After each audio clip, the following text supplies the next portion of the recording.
O livro de Ezequiel, no capítulo 14, ele é uma continuidade de uma história que vem transcorrendo no cenário de Israel, e no capítulo 13, inclusive a partir do verso 17, a minha Bíblia tem um subtítulo que diz contra as falsas profetisas.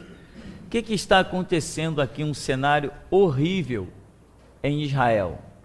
Está acontecendo que tem mulheres que estão profetizando no templo, e essas profetisas, elas estão pervertendo as coisas de uma maneira absurda. Elas estão, com a sua profecia, abatendo os que são bons, ou assim dizer, os que estão certos, e estão exaltando aqueles que são ruins. Isso está acontecendo no cenário de Israel. E Deus fica irado a extremo com essa situação. E vai mostrando, isso ainda não entramos na nossa aula propriamente dita, estou fazendo apenas uma introdução. E Deus vai mostrar o quanto ele fica irado com isso e diz que vai abater todo mundo, vai destruir todo mundo. Isso, irmãos, é uma das coisas que eu temo em extremo. Essa história que existe por aí afora, de gente que exalta lideranças, né? A pessoa tem dinheiro, se tem dinheiro, aí exaltam esse alguém.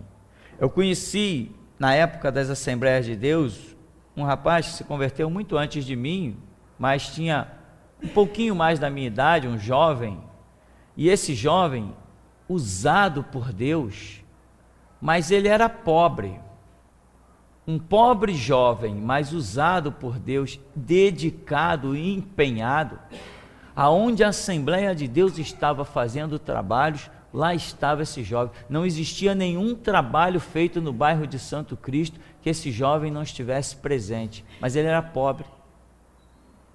Ele ia para a igreja com uma calça jeans normal, e para disfarçar um pouco pegava uma espécie de blazer que chama, parece, e jogava, porque a doutrina da igreja exigia aquela aparência, então ele jogava, mas todo mundo via que era um pobre, uma pessoa sem muitos recursos financeiros, um batalhador da vida.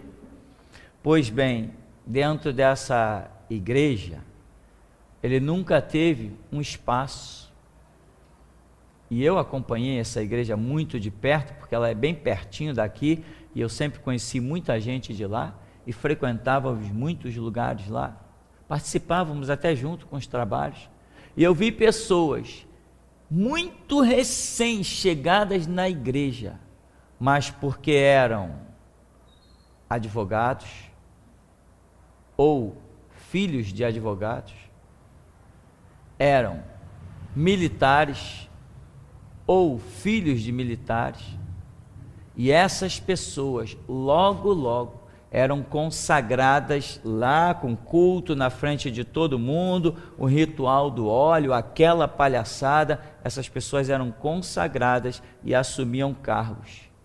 E se eu olhava e via esse absurdo, todo mundo via. Só que as pessoas às vezes veem coisas, mas não tem coragem para se mexer, não tem coragem para se mexer e dizer, peraí, não, vou perguntar ao meu Deus, o que está acontecendo aqui? E quando vai perguntar a Deus, Deus explica, Deus mostra, Deus ensina. Jesus é o grande mestre, é o conselheiro. Se for a ele, você tem conselho e tem ensino. Só que as pessoas às vezes veem os absurdos, e nessa mesma igreja, na sua matriz, eu estou falando de uma congregação, na sua matriz, eu vi, irmãos, pessoas chegarem com apenas um ano de igreja, um ano de igreja, e assumirem posições e com menos de 2 anos já eram consagrados pastores, só porque tinham posições militares na sociedade. Irmão, o reino de Deus não precisa de advogado, o reino de Deus não precisa de militar, o reino de Deus precisa de servos. Eu não abro mão disso. E tem mais, isso não é da boca para fora, eu creio nisso que estou dizendo. Esses dias, ontem eu conversava com alguém e dizia assim: o reino de Deus não precisa de advogado. O habeas corpus do cara que me tirou da cadeia, ele só tem a 4ª série. Deus faz o que quer, com quem quiser, na hora que quiser. É Deus, é soberano, não precisa de nada nem de ninguém, não se rende a ninguém, não se curva a ninguém, e Deus odeia esse negócio de exaltar um e abater outro. Quem exalta é Ele, e quem abate é Ele. Ele mesmo disse: Israel, por causa da vossa rebeldia, eu vos abati através dos lábios dos profetas. Mas é Deus que abate, não é o homem, porque o homem não tem poder. Como que o homem vai exaltar alguém ou vai abater alguém? Agora, essas pessoas que buscam fazer isso, que com uma visão carnal, querem discriminar uns e exaltar outros, porque vai dar status para o nome da igreja, uma igreja onde você chegava, Assembleia de Deus, Pavilhão de São Cristóvão, um negócio para lá.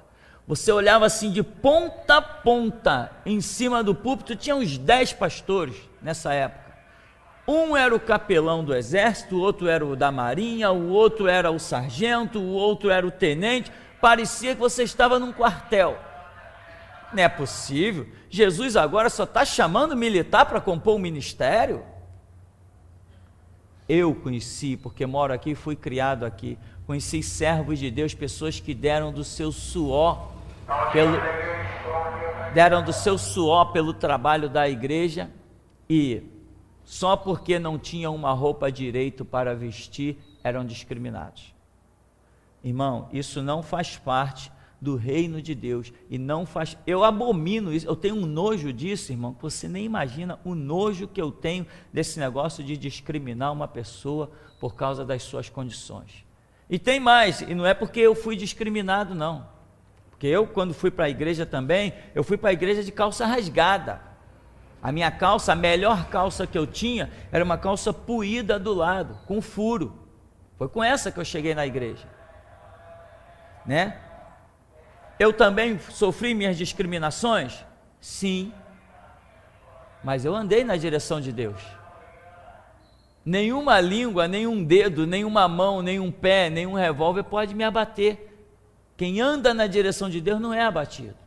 Infelizmente, pessoas das quais eu estou falando que foram discriminadas, não alcançaram. Eu hoje passo por elas no meio das ruas do Santo Cristo e os vejo em deplorável condição espiritual, nadando contra a maré, não vão a parte alguma, mas não foi culpa de Deus, nem a discriminação os abateu, porque não abateu a mim.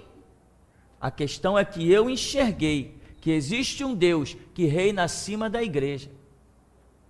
Agora outros não querem enxergar. Muitos desses jovens, eu conversava com eles e dizia assim: vem cá, rapaz, tu nunca orou a Deus para saber em qual igreja Ele te quer, não? Que é isso, meu irmão? Nem pensar. Assembleia é assembleia. Eu nasci na assembleia, eu morro na assembleia, e minha mãe era da assembleia, eu me converti na assembleia, e meu trabalho é na... Deus já falou comigo que tem uma obra nas assembleias. Eu falei: meu irmão, Deus não falou. Um Deus miserável desse, que cita uma denominação, esse teu Deus é um lixo. Deus que diz que tem uma obra contigo, mas é dentro de uma denominação, ô meu irmão, cospe na cara desse Deus, ele não presta para nada. Pode cuspir na cara desse Deus. Ele é muito limitado para honrar o título de Deus. Então, irmão, Deus não tem uma obra rotulada por denominação. Longe de nós tal coisa. Então, irmão, pessoas foram abatidas sim, porque se deixaram abater. Pessoas foram discriminadas e caíram porque se deixaram cair.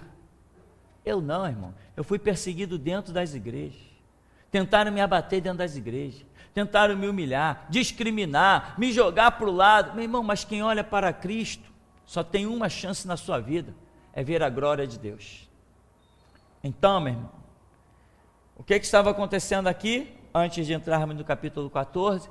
Esse cenário de desgraça na nação de Israel, já completamente caída, e pessoas profetizando, exaltando um e abatendo o outro. Por quê? Porque chegava gente lá com boi. Eu trouxe esse boi aqui para o santuário. Aí, né, era o retetê judaico. Deus vai isso, Deus vai aquilo. E a congregação está vendo, e o pessoal está vendo. Quer dizer, só porque o cara trouxe um boi, tem boa profecia para ele. E o outro que chega ali com um molho de trigo, esse aí não tem profecia para ele. Isso era o que acontecia na nação de Israel, nesse cenário aqui e em outras coisas também. Então vamos ao capítulo 14. Diz o castigo dos idólatras. Só mais um detalhe: quando você ouve falar em idolatria, o que você pensa? Alguns mais antigamente se pensava, né? Imagem de escultura, não é isso? Mas nós temos aprendido com a Bíblia que idolatria pode ser uma imagem que apenas gira nos teus conceitos morais, e não necessariamente alguma coisa que se pegue. E é isso que nós vamos ver aqui. Diz assim: então vieram ter comigo alguns dos anciãos de Israel e se assentaram diante de mim. Quem está escrevendo isso é Ezequiel, né? Veio a mim a palavra do Senhor dizendo: filho do homem, estes homens levantaram os seus ídolos dentro do seu coração, tropeço para a iniquidade que sempre tem eles diante de si. Acaso permitirei que eles me interroguem? Então Deus está dizendo: esses homens, eles levantaram os seus ídolos aonde? Dentro do seu coração. Vou desenhar um coraçãozinho aqui. Lá está a idolatria deles, dentro do coração. Eu pergunto: quem está vendo? Quem olhasse para esses homens os chamaria de idólatra? Não. Esses homens, a idolatria deles está escondida dentro do coração. E Jesus, pelo que Jesus ensinou, pelo que o Evangelho ensinou, do coração procedem o quê? Conceitos. Então, conceitos que estes homens veem, mas chegam diante de Deus, esses homens, eles têm conceitos, e esses conceitos são idolatrias. O que são os conceitos? São as ideias, são os objetivos, a maneira como nós temos o entendimento das coisas. Ou seja, ideias, objetivos, entendimentos podem ser considerados por Deus o quê? Idolatria. Ou seja, isso aí é o que dirige a tua vida, é o que você pensa que dirige a sua vida, a maneira como você vê as coisas, né? A Bíblia diz lá em Provérbios: as más conversações corrompem os bons costumes. Você tem, se você estiver convivendo com a Escritura, irmão, você começa a ver o mundo de uma maneira. Mas se você põe a Bíblia de lado e passa a fazer parte da roda dos escarnecedores, você passará a ver o mundo de outra maneira e você vai ser persuadido. Por isso é lâmpada para os meus pés e luz para o meu caminho, é a palavra de Deus. Por isso, bem-aventurado o homem que não anda segundo o conselho do ímpio, não se detém no caminho dos pecadores, não se assenta na roda dos escarnecedores, mas tem o seu prazer na lei do Senhor e na sua lei medita de dia e de noite. Então veja, se você está ali no meio dos blasfemadores, meu irmão, daqui a pouco os seus ânimos, os seus hormônios vão começar a funcionar em função de tudo aquilo que você ouve. Quando você vê alguma coisa, você vai lembrar das tuas conversas malignas, blasfemas. Mas se o teu convívio é com a palavra de Deus, quando você ouve alguma coisa, você confronta aquilo de acordo com a palavra de Deus. Esse é o exemplo do Senhor Jesus. Jesus foi levado ao deserto para ser tentado pelo diabo. O tentador se aproximou. Olha os reinos do mundo e a glória deles. Caramba, é mesmo, os sacerdotes estão tudo, né? Eles cobram oferta de tudo, né? Eles estão pensando, poxa, eles exploram o povo. Opa, diabo, eu quero também. Agora, olha os reinos do mundo e a glória deles. Não, peraí, está escrito: ao Senhor teu Deus adorarás e só a Ele servirás. Não, diabo, não quero isso não. Entende, irmão? É simples assim, irmão. É simples assim, a coisa é bem simples assim. Se você tem a palavra na sua vida, você convive com ela, você vence o mundo de uma maneira facílima. Mas se você não tem convivência com a Escritura, o mundo forma uma pressão imensa em cima de você. Agora, se você convive com a palavra, convive com o Espírito, meu irmão, você ri do pecado. Você zomba das ofertas do diabo, zomba, nada te abala.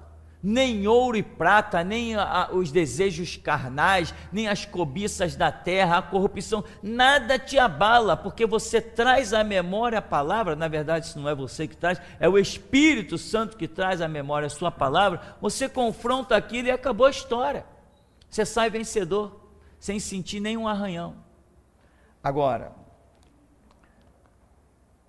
essas são, depende muito do quê? Do que estiver no seu coração, tá? Dependendo do que esteja no seu coração, você vai trazer à memória, é o Espírito, mas nós costumamos dizer, quero trazer à memória aquilo que me dá esperança. Então, irmão, as suas ideias, os seus objetivos e o seu entendimento, isso pode ser considerado uma idolatria. E é por isso que eu mesmo, muitas vezes já cheguei diante do Deus Criador dos céus e da terra e disse assim para Ele: Deus, eu estou pensando isso, eu estou certo?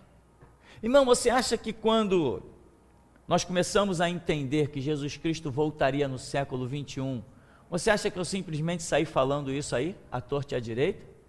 Você acha que quando eu comecei a entender que não era mais para celebrarmos a Santa Ceia do Senhor, que eu saí logo falando isso?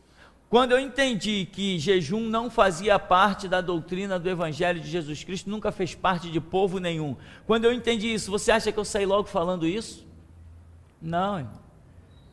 Eu chegava diante de Deus e dizia assim: Senhor, eu estou entendendo isso dessa maneira, eu estou certo?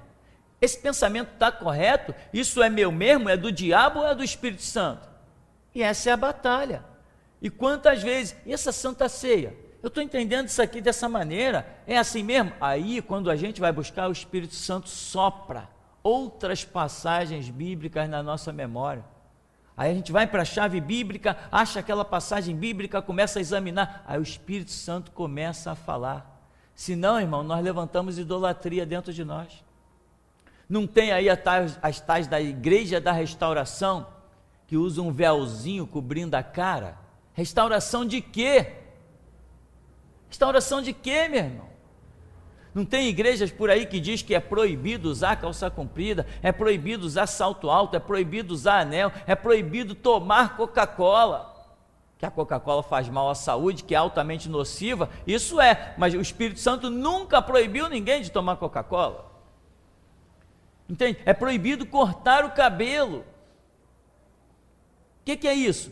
Conceitos que se transformaram em idolatria. Aí você vê os pastores andando pela rua, aí passa uma irmã com cabelo pintado, ou maquiada, com batom e etc. Aí o pastor, lá vai o espírito de Jezabel. É mesmo? Só porque a mulher dele é uma bruxa, ele tem inveja da mulher dos outros. Eu só posso pensar nisso, irmão. Não dá para pensar em outra coisa. Entendeu? Porque ele está morto e sepultado ali, vivendo um salarinho da blasfêmia, ele não quer admitir nada. Não tem coragem de sair daquela denominação. Não tem coragem de perder o salário dele. Esta é a verdade que eu convivi com tanta gente e vi. Medo de perder o salário. Só conheci um pastor que teve coragem de sair de uma denominação batista e ir para outra. Só conheci um até hoje em toda essa minha caminhada. Então, irmão, conceitos podem se transformar em idolatria. Nós temos que tomar cuidado para que os nossos conceitos não se transformem em idolatria. Eu penso, né? Diz Platão que eu penso logo existo, né? Não, eu penso,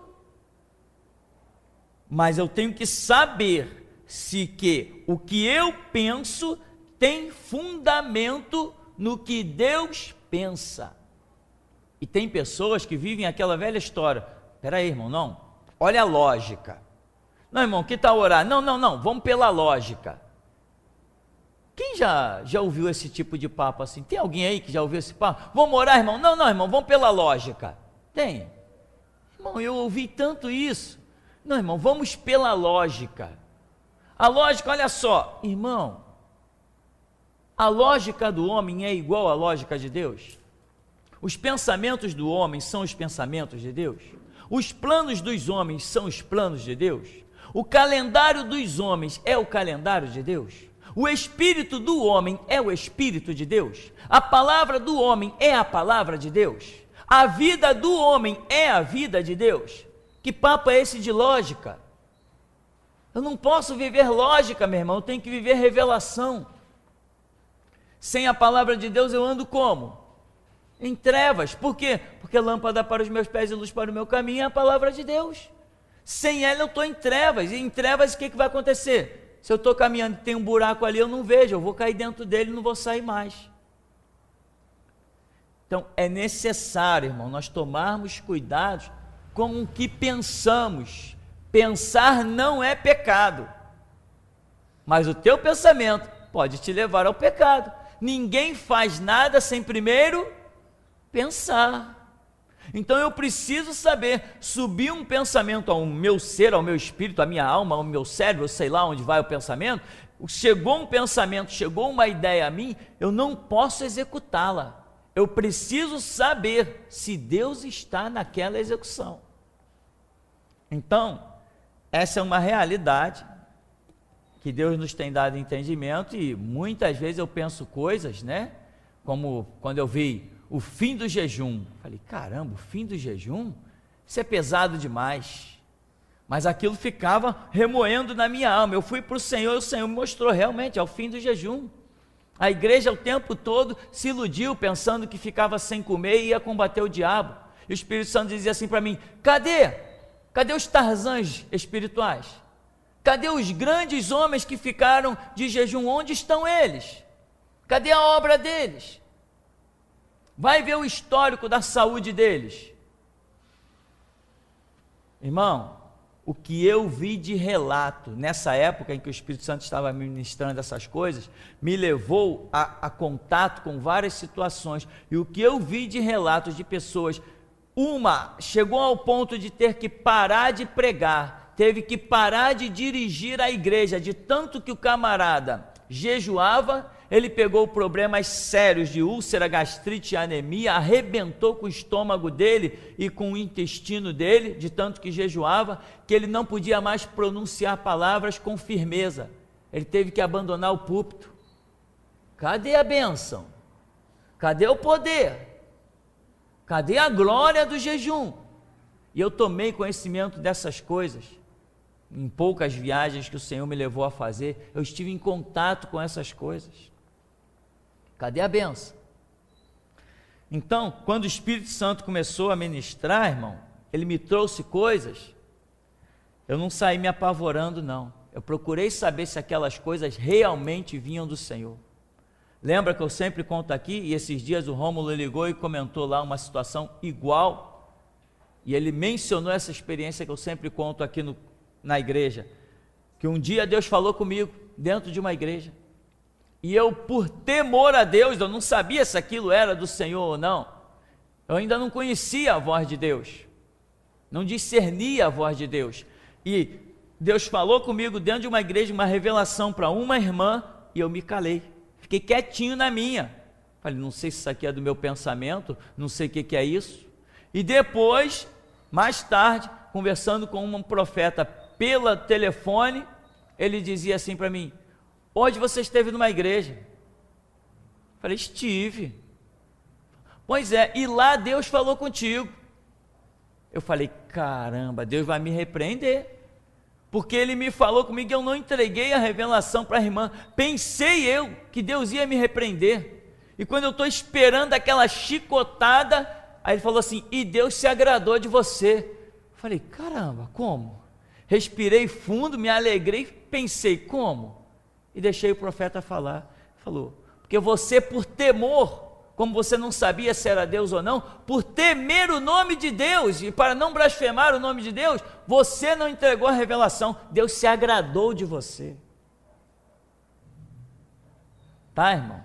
Tem gente que transforma em idolatria até os seus sonhos proféticos, tem gente que transforma em idolatria até a revelação que recebe de Deus, irmão, Deus opera, e não precisa de ninguém, Deus não precisa de nenhum de nós, se Ele quiser banir todos nós aqui, Ele põe outro nesse púlpito, põe outra congregação aí sentada, quer uma prova? Moisés, sai do meio dessa congregação, eu vou destruir todo mundo, mas Senhor, tu não precisa deles? Presta atenção, Moisés, eu não preciso nem dos anjos que me servem, não preciso nem dos serafins e querubins que cercam o meu trono e que me glorificam, não preciso nem deles. O que o Senhor Jesus falou? Pai, glorifica-me junto a ti com aquela glória que tínhamos antes que o mundo existisse. Tu pode botar aí também, meu irmão, antes que anjos, arcanjos, querubins e serafins existissem, a glória de Deus, os céus já manifestavam a glória de Deus, o firmamento já anunciava as obras das suas mãos. Antes que os exércitos celestiais pudessem existir para dizer louvado seja Deus, Deus já tinha o seu louvor estabelecido, até daquilo que para nós é considerado sem vida. Então, meu irmão, cuidado com as idolatrias, vou até escrever uma palavrinha aqui assim, ó, cuidado com a idolatria espiritual, esse é o título desse seminário. Idolatria espiritual. O que é idolatria espiritual? Aquela que você não pode pegar. Nós temos várias idolatrias evangélicas por aí. É o envelope ungido, as pessoas prestam uma reverência àquele envelope que é uma coisa horrível. É a caneta ungida, é o sal ungido, é a água ungida, é o castiçal ungido, é a chavinha ungida. Essas são idolatrias visíveis.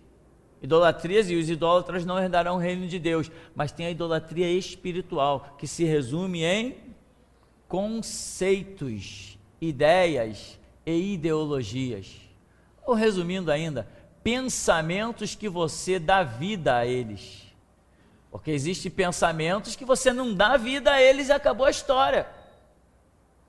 Agora, pensar você vai, irmão, porque você tem o livre-arbítrio, e se você tem o livre-arbítrio, isso é caracterizado pela sua habilidade em pensar. Só mais um pedacinho aqui para frente, diz assim,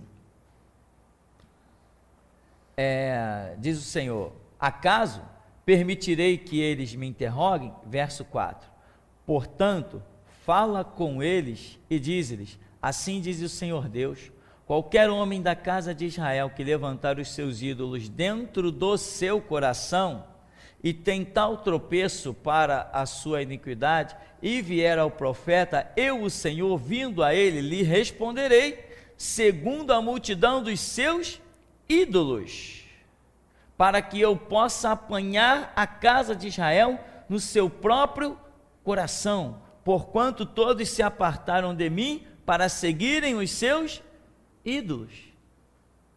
Eles virão a mim, Ezequiel, só que eles virão a mim, quando eles vierem aí na frente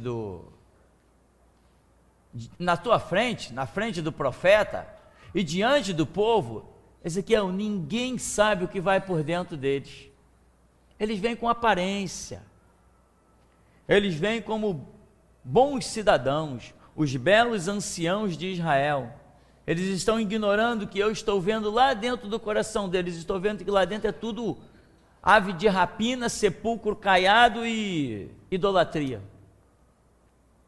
Irmão, e muita gente anda com Deus assim, na aparência dos olhos humanos. Não, eu tenho essa ideia aqui, eu tenho essa intenção, eu tenho essa fofoca, eu tenho isso, eu tenho aquilo, aquilo outro, eu tenho, mas ninguém está vendo. Ninguém? Ah, nós pregamos esses dias aí, né? Ninguém? Como ninguém? Que papo é esse? Eu digo que sirvo a Deus e eu penso que eu tenho alguma coisa oculta. O livro da minha vida, ele é folheado todo dia por Deus. Não tem nada na minha vida que Deus não saiba. Nada, nadinha, nadinha.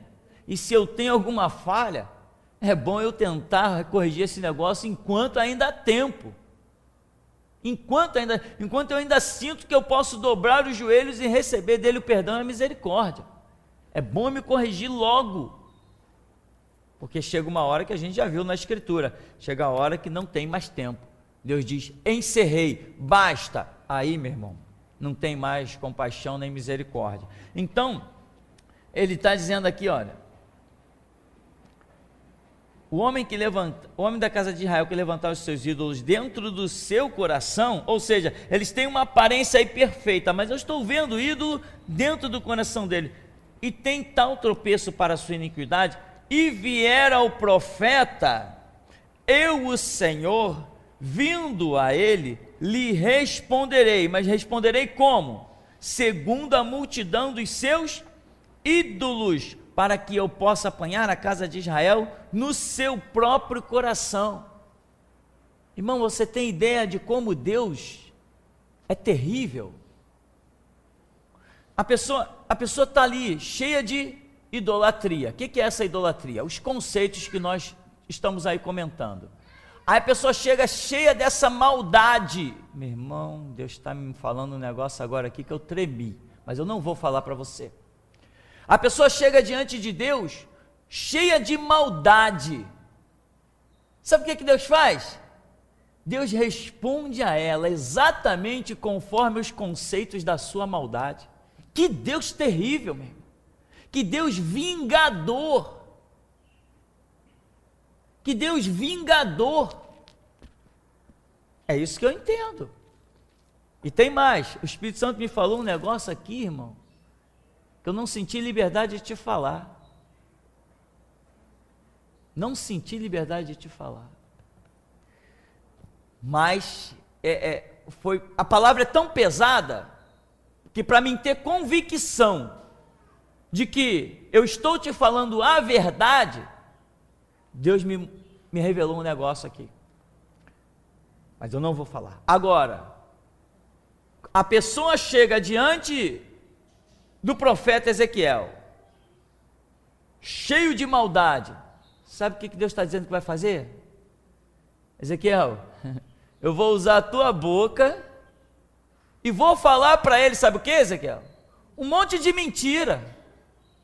Eu vou responder a ele conforme a idolatria dele. O que é idolatria? Idolatria significa engano. Idolatria significa o quê? Mentira. Idolatria significa o quê? Maldição. E outras coisas mais você vai ver incutida no conceito de idolatria. Os idólatras não herdarão o reino de Deus. Idolatria significa condenação. Deus está dizendo assim, eles vão se aproximar de mim, e sabe o que eu vou fazer? Eu vou amparar todo o conceito idólatra deles, e eu vou dar palavras para eles, justamente fundamentado no que eles querem, na mentira, na maldição, na condenação. E não é a primeira vez que eu vejo isso na Escritura, não. Eu já vi isso outras vezes na Escritura. E tem um negócio que Deus me falou aqui, irmão, que um dia, se Deus permitir falar, eu falarei na igreja. Um dia. Mas por hora, eu vou ficar quieto, porque é tão terrível que eu não sei nem se eu posso falar.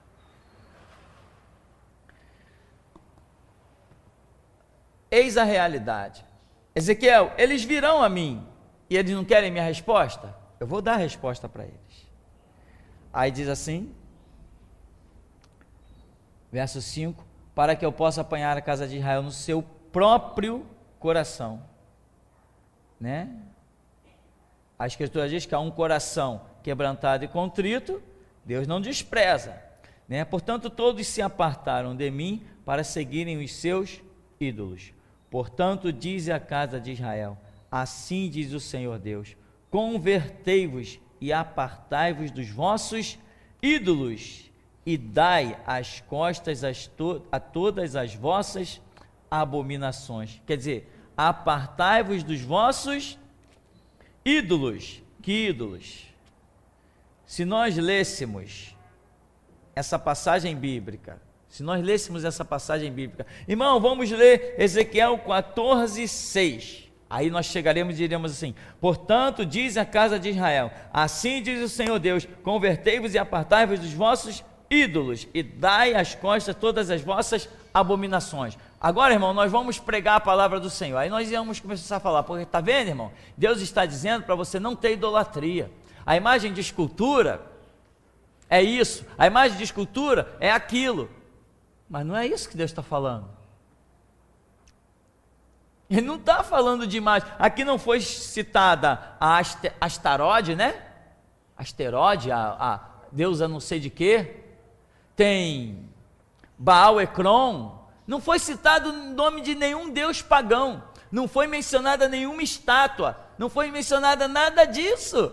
E no entanto Deus está dizendo, apartai-vos dos vossos ídolos. Se um pregador moderno aí, de repente equivocado, abrisse a Bíblia para ler rapidamente, eu vou pregar hoje sobre, deixa eu ver aqui, está aqui, ó, irmão, apartai-vos, convertei-vos, apartai-vos dos vossos ídolos, e caía para cima do boneco de gesso do Império Romano, caía para cima dos bonecos de gesso do Espiritismo, do Hinduísmo, do Budismo, e no entanto, esse cenário, esse contexto aqui não tem nada a ver com isso, está falando de situações que estão dentro do coração, e tem mais, se estão dentro do coração, olhos humanos não veem. Para concluirmos agora, vou te dizer algo que o Espírito Santo está mandando te dizer. Tem irmãos seus que é idólatra, mas você o considera um santo homem de Deus. Porque você nunca ouviu dobrar os joelhos diante de um boneco de gesso, nem nunca verá, mesmo que tu viva 1000 anos, e no entanto, o seu coração está impregnado de idolatria. Sabe como que se purifica o coração das idolatrias? É trocando os nossos conceitos pelos conceitos de Deus, abrindo mão da própria vida para viver a palavra de Deus. Assim, irmão, não tem idolatria que resista ao martelo de Deus. Amém? Nós vamos dar uma paradinha e daqui a pouco a gente volta.